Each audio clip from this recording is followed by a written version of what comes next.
This is Alexander Playtime Williams of PlayTimeCares.com. What's up, world? This is Alexander Playtime Williams of PlayTimeCares.com. Doing my SmackDown recap. It's June 18, 2015. They broadcasted from Buffalo, New York, and it was Byron Saxton, Tom Phillips, and Jerry the King Lawler again as commentary. This is a SmackDown after a major pay-per-view, Money in the Bank. So, you still had a lot of loose ends you had to tie up and a lot of plot development to do. So they started off with Sheamus coming to the ring, and, they did a recap of the Money in the Bank uh, contract briefcase ladder match. And then they did a recap of the Raw incident that took place between Sheamus and Randy Orton. And Sheamus pretty much said that no one was going to be able to stop him from being a champ, which led to Dean Ambrose coming out and like, say, bro, I already beat you, you know? So Sheamus pretty much told him, look, here go this contract. You like to steal people's stuff. Here go this contract. I'm going to lay it in the ring. If you bad, come get it. So, of course, Dean Ambrose like, yeah, I'll go get it. Kane comes out and tell Ambrose, you know what? You are always liking to cause confusion. You're gonna have a 2-on-1 handicap match. And it's gonna be between uh, you versus Sheamus and myself. So, of course, the next match was Kane and Sheamus versus Dean Ambrose, and it was a quick match. The double games was just too much for Dean Ambrose. But before anybody can pin him or anything, Roman Reigns came down to the ring and pretty much attacked Kane, which actually gave them the victory via disqualification. Match was only about 7 out of 10. It was too quick to build any real momentum. And then you had a Money in the Bank heavyweight championship ladder match recap. And of course, that was between Dean Ambrose and Seth Rollins.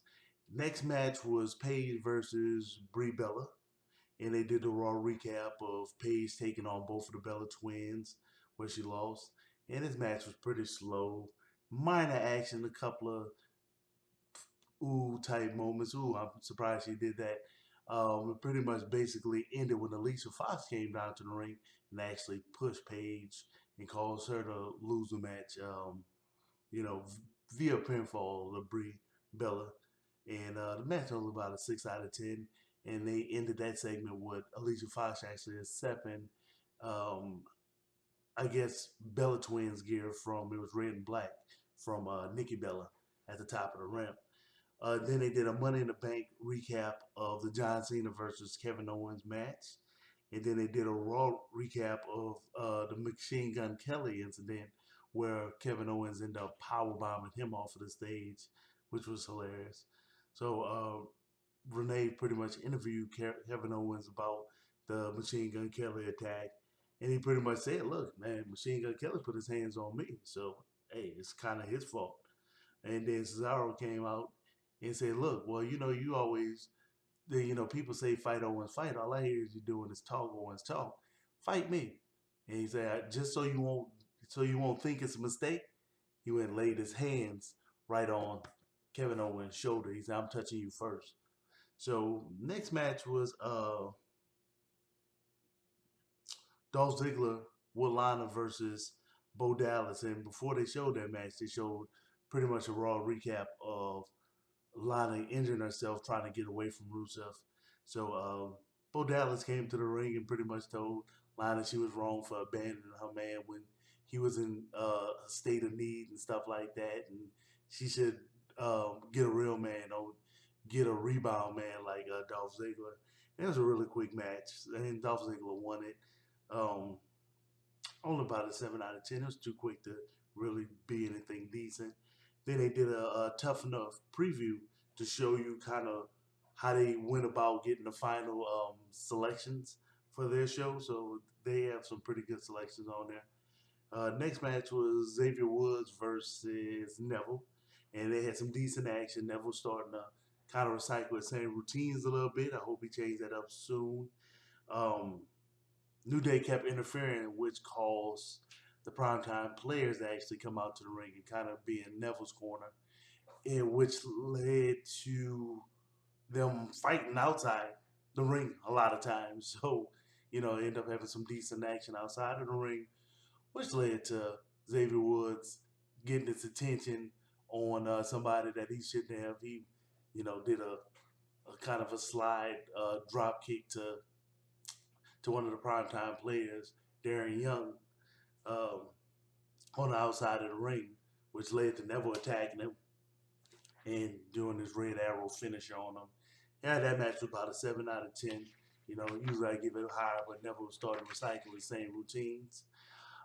Then Seth Rollins came to the ring, and they did a Raw recap of Triple H, letting them know that Brock Lesnar will be his next opponent at the next pay-per-view, which is Battleground.